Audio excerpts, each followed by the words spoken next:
Do you want to know what the fallen are, little one? In a sense, they are angels, but not the angels your mom imagines she prays to. Brass trumpets picnicking in the clouds. In their true essence, they are great swirling engines of wing and blood, fiery eyes that peer around the corners between worlds. Dark, radiant things conjured from fresh battlefields. A Frankenstein's Valkyrie, forever crashing to Midgard. What grief demands their hate? What vast cannibal hunger? Welcome to the Fallen Cycle Mythos podcast. This is a universe full of secrets, waiting for those brave or foolhardy enough to seek them out. Cycle 1. Tales from When I Had a Face was written and produced by James Curcio, with editing by Brian Johnson. A modern fairy tale about death, loss, and finding redemption in the strangest places for those of us still haunted by the uncertain, occult logic of dreams. The fully illustrated black and white edition of this book is available at Amazon.com. The soundtrack features the work of David Bessel, along with additional contributions credited in the individual episode notes. Support for this project is pivotal. By becoming a patron at patreon.com/mythosmedia, that's MYTHOS media, you enable us to make more content like this and to be able to hire on more freelance artists in future works. Discover more about the transmedia Mythpunk Fallen Cycle universe at fallencycle.com. This podcast contains adult themes and may induce psychosis. And now, this week's episode. Season 2, Episode 7, The House of Bones. The candle had burned low, and the wind outside howled mercilessly. Gran patted Ayta on the head. It was little surprise that the reservists weren't prepared for such an onslaught, she said. Once the Tovag had struck the train lines often. Coal from Hersham rarely made its destination in the greater cities in the days of the failed revolutions. But those days were mostly forgotten. The Tovag descended from their mountain forests less frequently, only often enough that they were not entirely lost from memory. In truth, this only increased the menace that accompanied the mere thought of them. Immaterial and sinister, as the mists of the Baragoo, stories travelled with the survivors of their rare assaults, stalking the nightmares of this people who claimed they had long outgrown such childish worries. The government tried to dispel the rumours as they fought to crush superstition and bring about a new world of commerce and industry. I imagine they wanted to downplay the tales of Tovag walking unscathed through hailstorms of bullets, or of entire divisions being swallowed in the fog, never to return. These rumours had more than a little meat on their bones. Where Chitilians bore the wisdom of death, and the Melii embodied its seductive and otherworldly pull, the Tovag were the promise of death's utter annihilation. All fine are dangerous, but the Tovag are terrible. Their warriors entered battle without fear, for having originally come from the fine land of the dead, what could frighten them? Ayta held her fingers up like horns and made a scary face. The Tovag sound like monsters, she said. Yes, indeed, they are monsters. Tell me their story, Ayta said. I have, said Gran, wearily. Then tell me where they came from, Ayta said. That will take forever, Gran said. Well, I'm not tired. All right. Gran opened the Chronicle of the Fine and peered at it, as if she were searching for some obscure piece of lore, though of course she had it all memorized. The forgetting seemed to be a part of the ritual, or at least that is how Ayta came to see it as the years passed. Gran took out a small drum, skin stretched taut over a hollow skull, and began to beat on it steadily with a mallet carved from the femur of a man. This story comes from before time was written. I got it from One Eye, who got it from his own one-eyed teacher, and so on through the ages, to us. Are you ready? Ayta considered asking where Gran had acquired the femur, but thought better of it. She nodded. He no longer remembered his own name, so here we shall call him Nameless. He had been known by too many names for him to remember, but he would always be the Mad Prophet.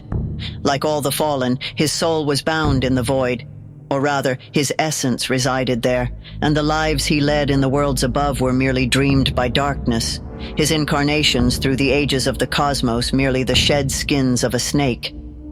In that inky womb, he still longed for his dead lover.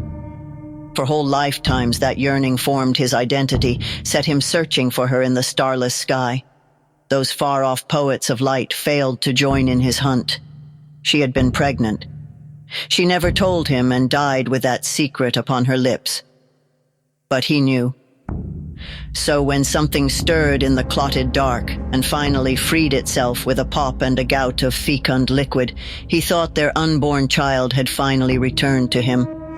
A pair of pale lights, hazy red-orange like a blood moon, intruded in this circle of pitch. The cosmos burst to life.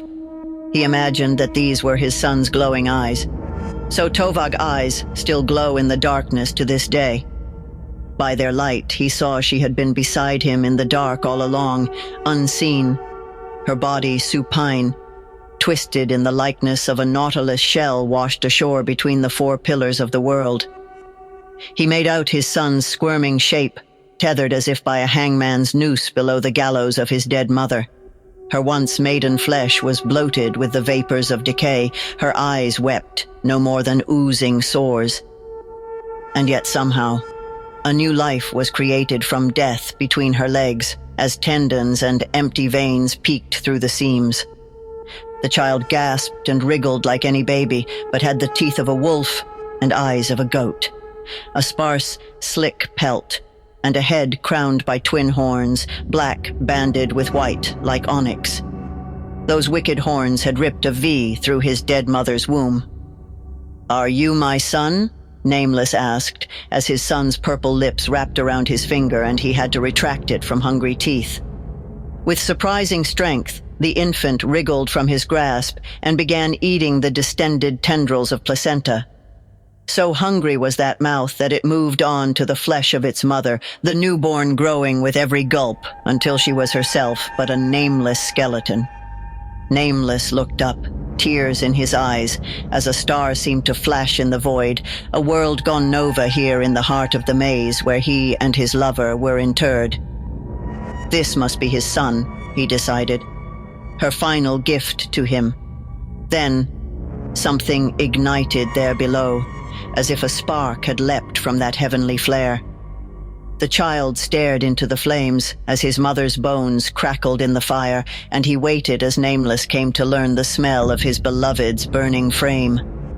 The child's hands were adorned with razor-sharp talons, but they didn't seem to hinder his ability to move the omen bones quite dexterously amidst the glowing embers as he performed the first last rites. This cub, having grown miraculously before his father's eyes, was now taller than he was.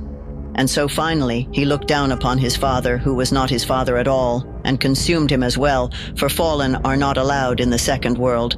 "I was born from death. I am not your son."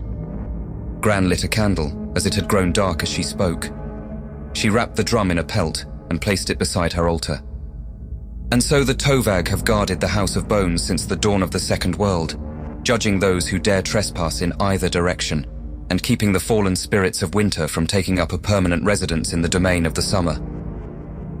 "Are you satisfied, young tyrant? Can we continue?" Ayta crossed her arms but nodded. "Yes." The Tovag carried us easily over open ground, loping as quick as wolves. Densely packed snow crunched under their thundering footfalls, and blood left a trail behind for miles as they ran. They began to sweat, which gave off a thick, musky scent, though they did not appear to tire. They healed quickly, and all sign of injury would be gone by the next day. "Where are you taking us?" Elena shouted over the wind at the Tovag that carried her, but they did not answer. "They won't speak with you until their chieftain has made a decision," Elwain said. "Decision," I muttered, my voice lost in the wind.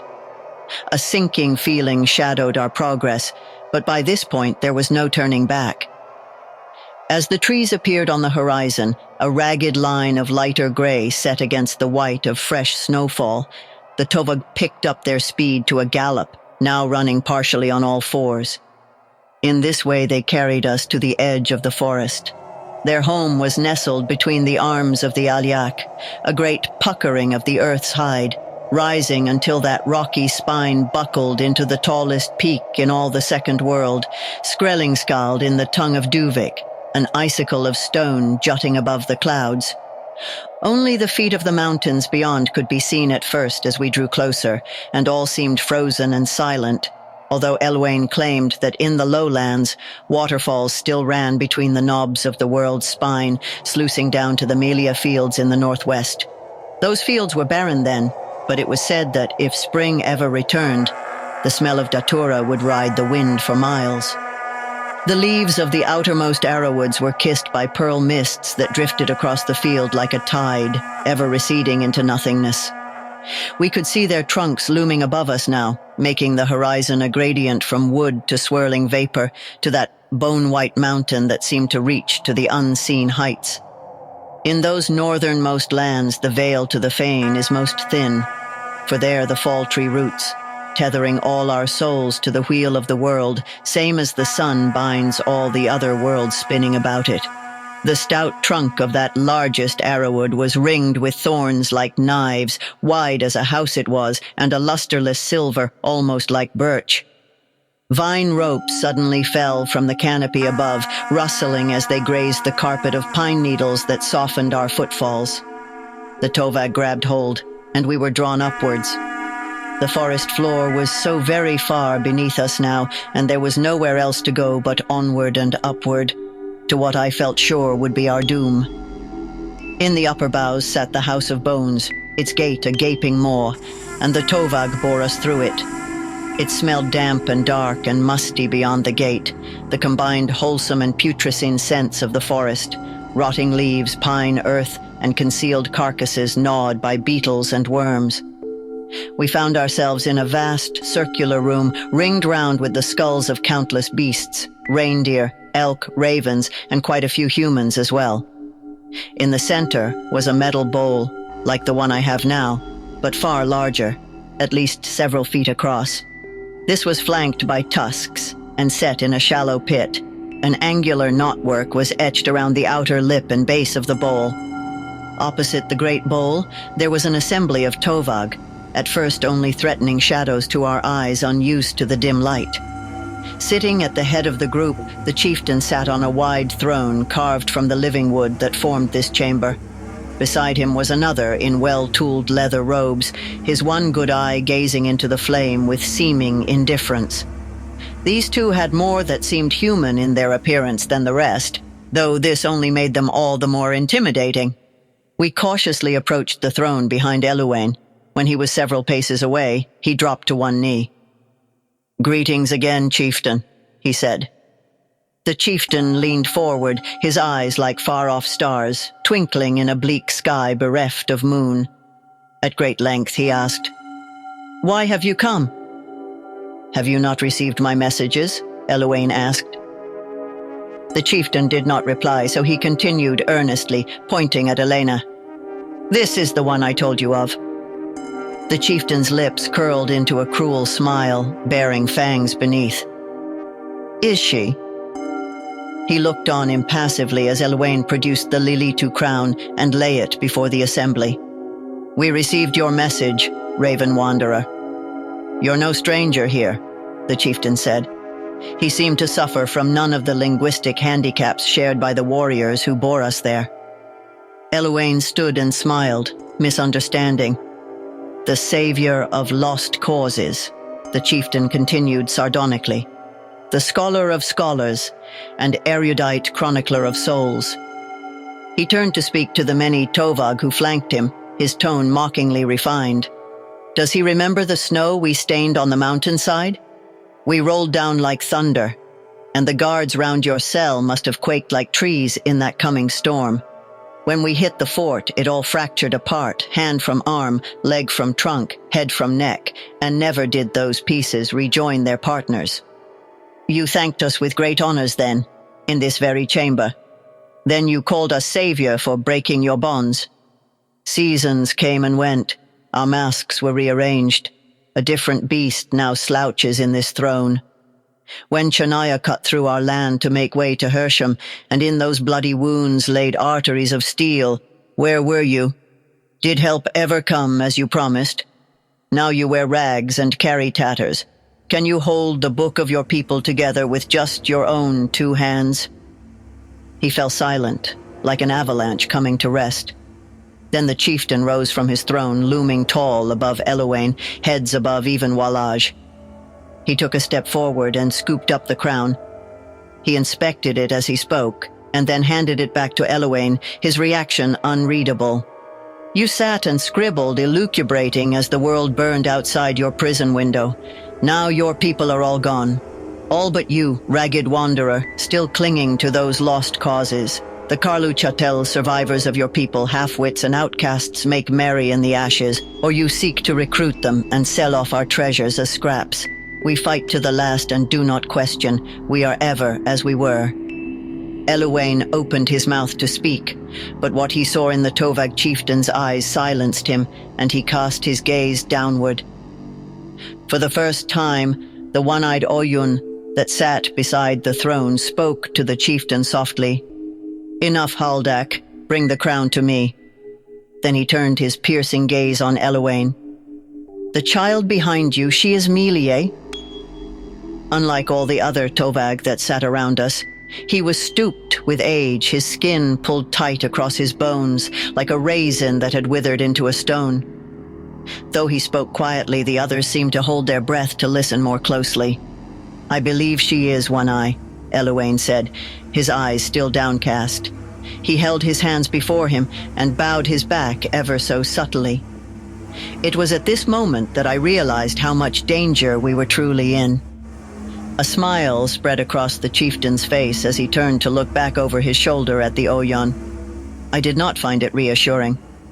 She hasn't budded yet, hissed One-Eye from his stoop, and yet she's escaped the fate of her sisters. I noticed that his seat was at once higher, but also off and to the left from that of the leader, as if to imply a position both superior and yet somehow marginal. The chieftain turned back to look at Elowain and pondered. It seemed the Tovag was daring him to fill that silence with words. Much has happened outside the Baragu that you need know, Elowain said, now daring to lift his gaze and meet the chieftain's eyes. Need I? Said the chieftain, the threatening calm in his voice only intensifying. Sevgorod is in flames. The army has fled north toward Skalliheim, and there rallies for a defense against the force that rises in the south. Ashenti is in ruins. High Mount and Rostova don't have long, all as One-Eye prophesied. What you don't know, can't know, is what happens if we fail in our charge. We must move swiftly if we hope to keep alive a cinder of the Alteran that once was. Or maybe they're all just bitches scraping clean the bones their mistress tosses them. To the pit with every one of them. We'll keep to the threshold and outlast them all as we always have done, the chieftain said. The council echoed over his shoulder. Always have done. Always have done. I fear you'll be disappointed, Elowain said. For now they call your woods Volchi and leave you alone. But for how long? All of your concern is misplaced, beggar. You have brought your solution with you, and so you have made good on your responsibility. This war, as you call it, will end with her. Will your Oyun not consult the bones? Or does the chieftain alone now decide the will of his people? Elowain asked. His voice quivered as he spoke. At the time, I took this for anger. I could sense his patience was nearly spent, but there was a deeper subtext that I couldn't decipher. One-Eye stood finally, drum in hand. Oh, he will, he said. When he stood, a unison of voices, more like the creaks and cracks of old timbers in a storm, signaled their agreement. He will. He will. One-Eye approached and poked, prodded, and pulled at Elena's clothes. She tried to wriggle away. Child, if you could only remember what you are, what you were, what you will be, you would cut out your tongue and slit your own throat where you stand. Enjoy your slumber while it lasts. It is on forgetfulness that I must speak to one who will not remember till we again meet. Even the forgetful pay in their own way. Your weight will become too large for friends' homes, too heavy for their hearths. Who could blame them? Even your memories resent themselves. When you walk in and bring all the world's tragedy with you in that open casket you call your heart, they run, for they recognize a bear trap when they see one. Every animal with a sense of survival knows the scent you carry. Let us return you to sleep. Let us take you home. The old Oyun turned toward Elena. Upon her bones is the future written. His eyes fell coolly back on Elena. Elena looked up in desperation. What the fuck does that mean? She asked, taking a step away from the beast looming above her. I'm sorry, Elwain started. Don't play the fool. You know how we augur here, Raven Wanderer. He nodded and looked at her in quiet resignation. You weren't having prophetic dreams, Elena. You are the one who has brought the bad dreams to this world. Her fallen spirit resides inside you, still latent but not for long. One Eye grabbed her with a withered hand, stronger than she might have imagined possible. He placed a palm on her cheek, like sandpaper against the petal of a flower. Elwain raised his hands defensively, but he still seemed unsure what to do. I thought perhaps he was torn between duty to some unknown oath with his Fane cousins, fellow exiles of the borderlands, and the safekeeping of this young girl. The House of Bones always claims its due, he said to us, as if it was a confession for which he should be forgiven. With startling speed, more Tovag gathered and circled us like the predators they were. Elena shook involuntarily as One Eye loomed yet closer, her teeth clacking together like dice rolling around in a glass. Then, as one, arms wrapped around Elena's waist while others grabbed her legs and her wrists.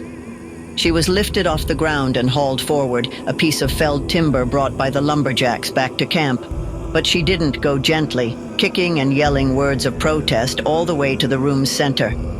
Only when she neared the great bowl did she let out a single shuddering moan and slump in their arms. Walaj could bear to watch this imminent atrocity no longer. He grabbed one of the Tovag by the shoulder and yanked him around with a roar. It was an honorable display, but they threw him back to the floor with a casual push. And yet he rolled to his feet and lunged forward again, refusing to lie in defeat.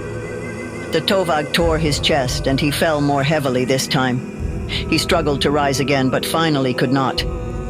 Elena's eyes clamped shut, perhaps to keep some sense of hope that this would all go away, or simply so as not to watch the final, decisive moment.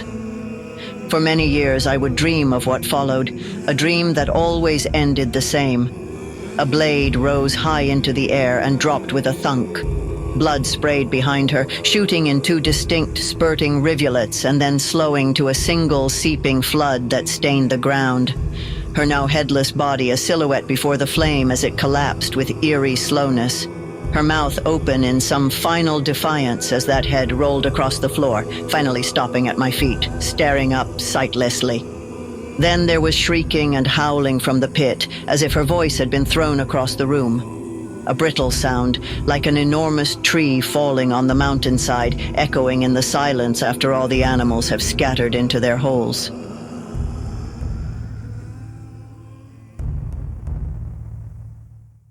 Fallen. Fallen is Babylon the Great, Gran said, with a cackle and a glint in her eye. It has become a dwelling place of demons, a haunt of foulness, for all your nations have drunk of the wine of wrath, and all your kings have committed fornication with me in their bedchambers as they slept. I know already their deepest secrets. You are the source of this corruption, not I. This is what she might have said, could she still speak. For in that instant, she was awake, Gran explained, when Ayta merely stared, her mouth agape. Then she cackled again, and it turned into a cough. I saw it in her eyes. Before they went blank, there was understanding. As if awakened for the first time, those eyes fell upon me. She implored me, but to do what? To my surprise, it was not to save her. No, but I understood as well. Gran had called her granddaughter down several hours before, as they were now at a crucial moment in her tutelage. It was midday, and the amber light through the kitchen window was already beginning to fade. Pots, dried herbs, and bottles of oil hung above their heads. Ayta's father grinned down at them blankly from a photo on the far wall. This meal was of great symbolic importance, and Gran had been making veiled allusions to it for weeks. The reindeer was acquired special order at one of the Ukrainian butchers on the other side of the city, of course at her son-in-law's expense. She told the tale of Elena's sacrifice as she patiently sharpened the knives and cleaned the skillet. She picked up the butcher knife and inspected its edge. Ayta held her hands over her face, but she still peeked through a crack between her fingers. "They killed her?" she said quietly. "Oh yes, obviously," Gran said. The mist of awareness finally evaporated from behind her eyes as they turned inward to the void. "In this, the Tovag gave me my first lesson. We are blood, stone, wood, and bone. Do you see? Death goes around costumed in our skin for a season. So the Fane and Fallen vie over our futures. For all their power and knowledge, we have something they don't have. Can you guess what it is?"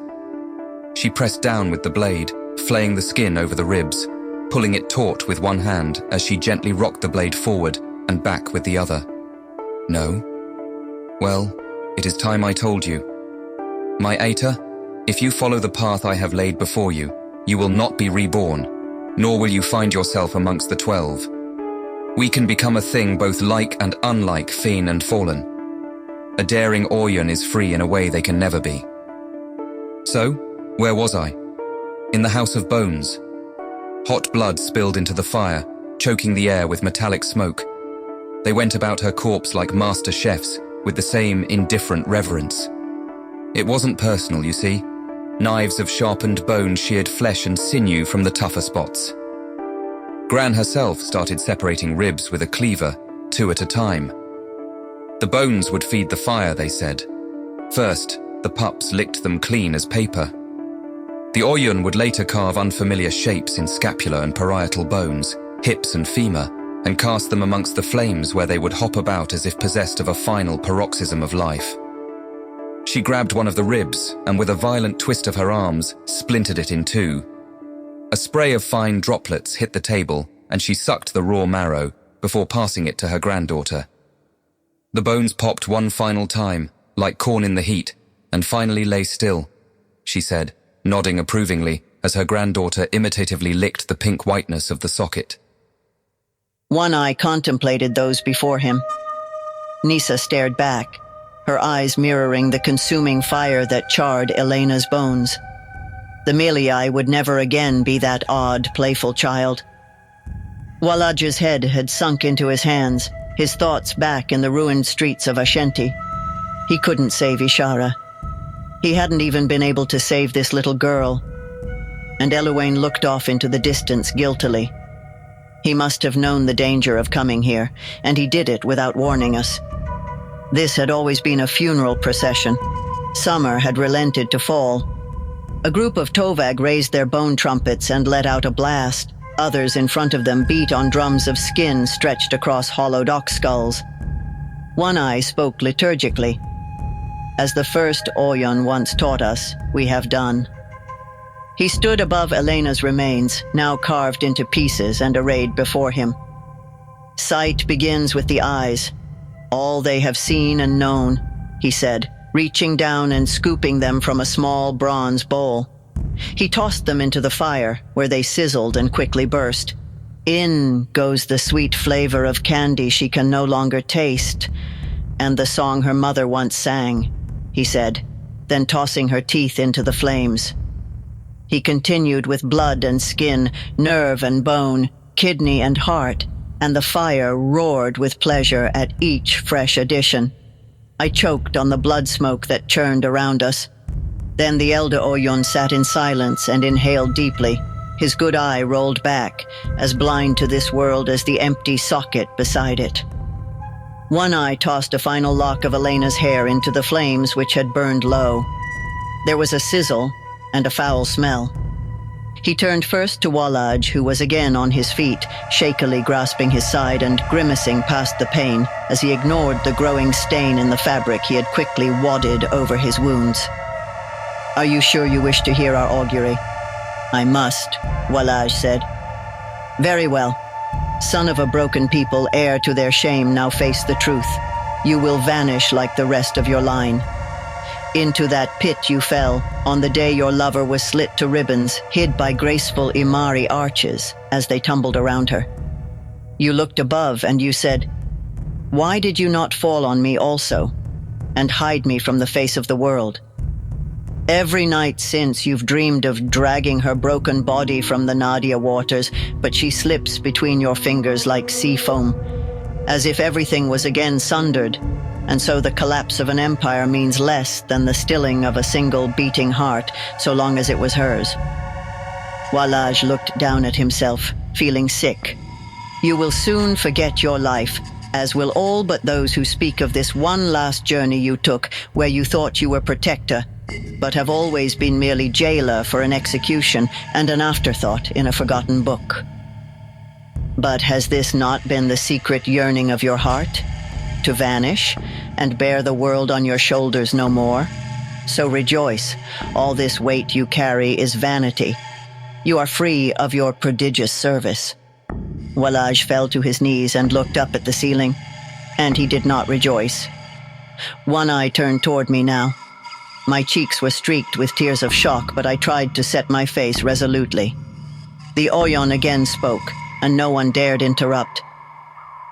"Grandmother Ayta," he said, "one day you will crack a smile that shows teeth crooked as tree limbs. Step forward, let's have a good look at you." "What do I care what monsters have to say?" I said, thinking of that girl who had traveled at my side for months, whose body was now unrecognizable before me. But I did care. I was a young woman then, although I already understood what knowledge they held. But the champing of teeth and banging of their staves on the floor hushed any further, more pointed questions. Blood will always wash. Especially for you, who have such great hopes to remake yourself in the forgetful past. This, tonight, is your cruel respite. You will vanish into the black and yet live. Hunger will consume everything, shrinking your universe to the size of your clenched fist. You are the jaw that dislocates itself for a larger meal, a hungry ghost that can know no fill of vengeance. Now we see you for who you are, a torch-ringed circle in Hecate's night. I looked to the throne behind him, with the chieftain perched there, lost in thought. I felt a throbbing deep inside me, as if One Eye's words were unlocking something, some secret or potential that had slept within. A chorus of Tovag stood round the fire and recited the words, "Grandmother's winnow be kind, cleave past from future and future past. All spirits the great cycle of seasons ever shall claim. Grandmother of darkest night, she of bark and shroud, she of lace, chattering teeth and the tree of bare winter's chill. Howl this tale writ in life, cut free by death, as souls erased walk the timeless Phaeon, scraped clean to return again and again." And so they continued, into a long litany of my supposedly blessed abominations, until finally I stepped back, raising my hands as if to block out their words. But One Eye was unrelenting. "Don't back away and hold up those youthful hands as proof of your virtue. The great spiral always rolls ever onward. Blessings to faults, faults to blessings, the old to young and young to old, as the seasons chase one another without end. Yet you are always the very heart of winter, a tree great and terrible, though a sapling stands before us now." He took another step toward me, the whites of his eyes sparkling in the light of the fire, and spoke now in a hushed tone, so only the two of us could hear. "We are bound to help you in your task, although it pains us greatly, Malia-hungry crone, with your knotted belly of stones and twigs." He stood back now and cast his hands into the air, speaking loudly so all could hear. "You will be given fine knowledge, as the first Oyon of your lineage. This will be your blessing and your curse. It may yet be our final undoing." The musicians immediately ceased their playing as if on cue, their heads all downturned. "I am Eluane's to teach, not yours," I said. Eluane shot me a questioning glance but said nothing. "Will you not tell them?" I asked him, a hand rising to my belly. Still, He said nothing. Fine, then I will. He will be the father of my daughter and my teacher, I proclaimed.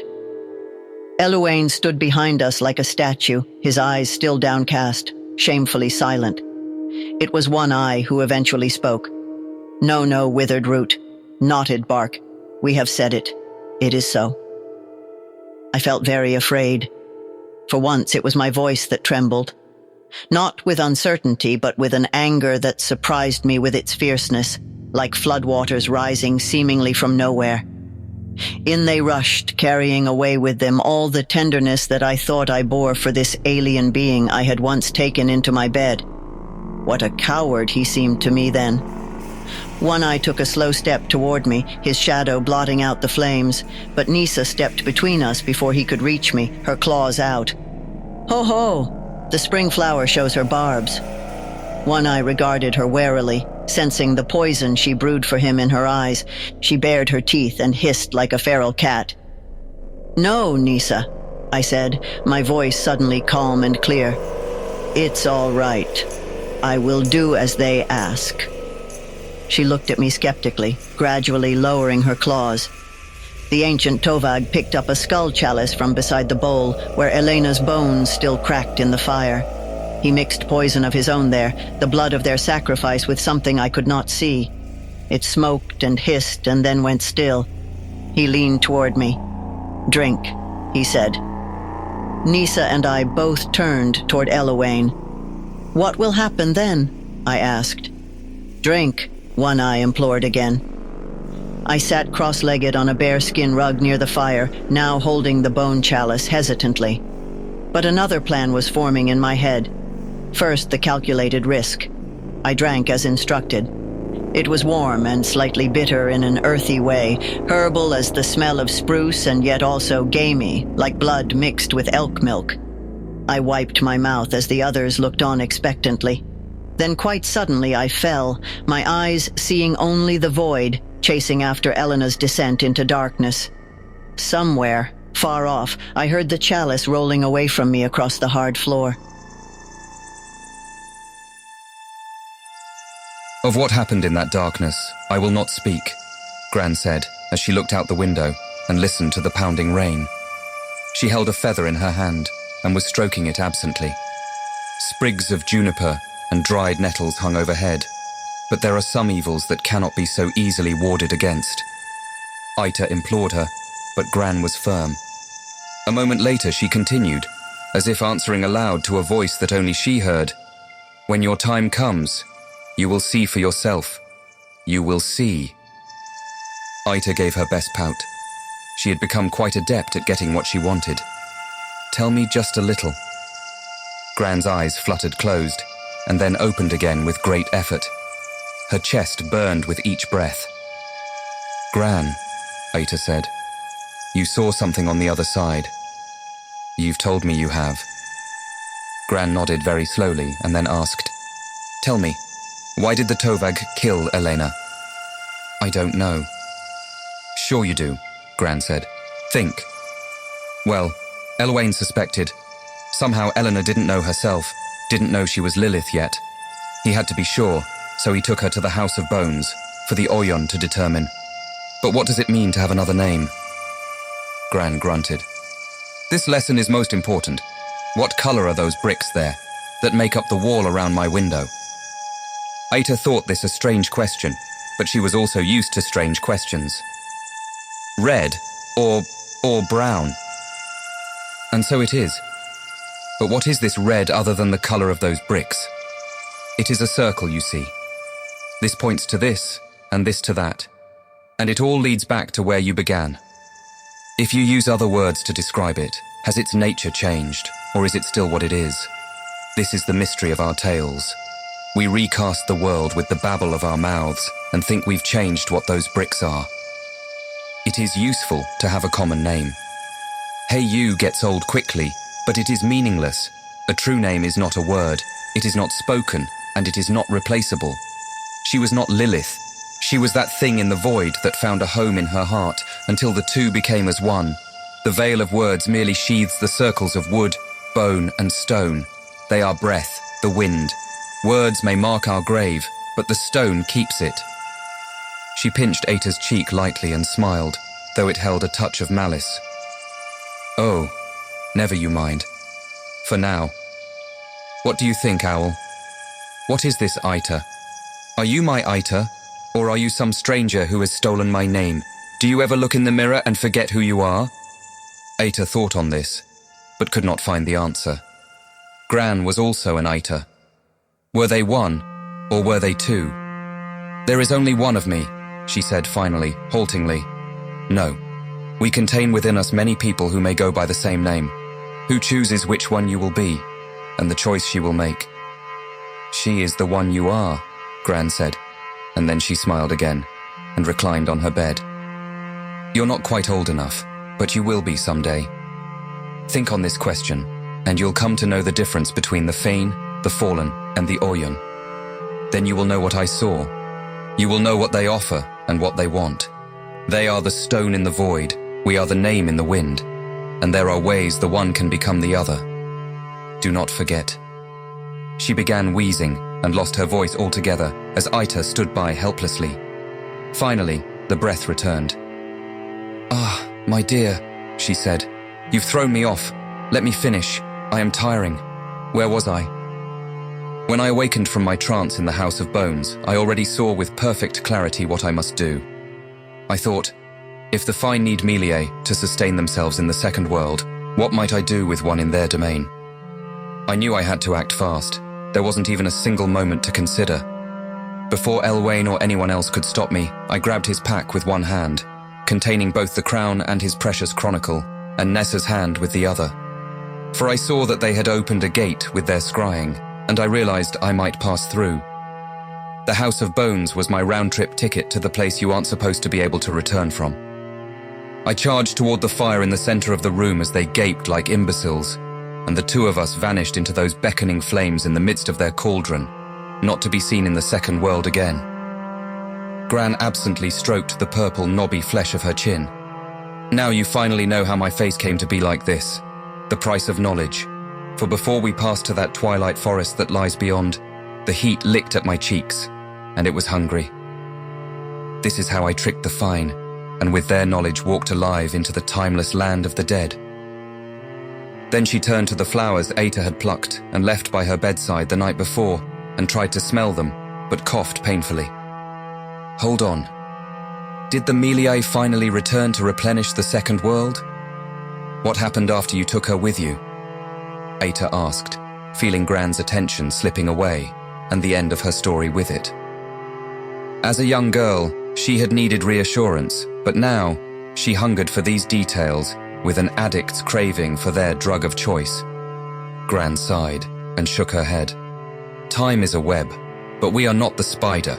We touch a few of her strands, and before ever getting a sense of all the threads we have plucked, She wheezed again and trailed off with a wave of her hand. Yeah, but... Ayta frowned. You know what happened to her. You were there. That isn't important. Don't you understand anything that I have taught you? Gran snapped. None of the stories are true. Not a word. They are a veil for the truth. What should matter to you is that the circle closed and I wound up where I began, to give birth to your mother. A final gift from the Raven Wanderer, you might say. And here you are to continue my art, my Ayta. Even so weak, she refused to abandon the manner of her delivery, never ceased the performance. But the effort was finally too much. She leaned her head back and closed her eyes. Ayta did not mention what her mother once told her, that Gran had sold her daughter as a child in some hollowed-out iron town as Gran fled inland. The girl's father, one of a number of soldiers, she couldn't say which, and not the Raven Wanderer. That Gran's stories were make-believe, that she was mad and was making Ayta mad along with her. This was long her mother's fear, and it was no secret in the household, not really. Yet she never once attempted to stand between them. Gran's breath rose and fell. Ayta leaned forward and kissed her forehead, and she sat with her for many long moments, until the flowers slipped from between slack fingers. The petals danced to the floor. Ayta stared at them in wonder. Gran. Gran. In truth, it was weeks before the first heavy snow heralded her final departure. but her tale was at its end. That's all for Season 2. While you wait for Season 3, make sure to check out the Fallen Cycle mythos at fallencycle.com and pick up your copy of the black and white edition of Tales from When I Had a Face on Amazon. This audio edition was produced by James Kershaw, along with text-to-speech synthesis. A statement on the use of LLMs is available on our website for those curious about how we do and don't use these technologies. This podcast is Creative Commons 3.0, Attribution, Share and Share alike, non-commercial use.